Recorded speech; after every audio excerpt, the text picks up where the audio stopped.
رب تعالیٰ نے قرآن کریم میں ارشاد فرمایا جب بندے کا یہ خیال ہو جائے کہ جو میں نماز ادا کروں اس نماز کے ادا کرنے کا سبب پروردگار کی ذات ہے، پھر نماز ادا کرنے والے کے اندر ہے تشنع، بناوٹ، دکھاوے، ریاکاری جیسے یہ سارے برے اعمال اس کے دل کے اندر جگہ نہیں لیں گے، جب اللہ کی رضا میں اپنے ہر عمل کو شامل کرے گا،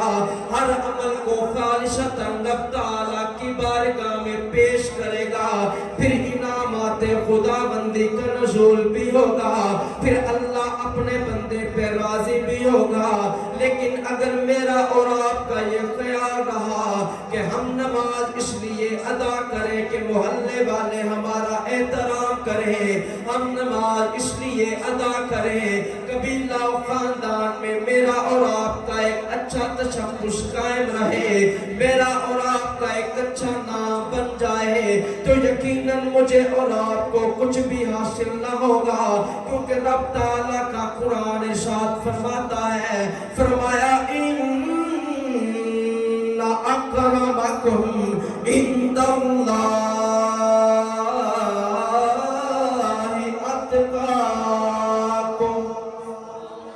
فرمایا کہ اللہ کے نزدیک عزت والا، بڑائی والا، منصب والا،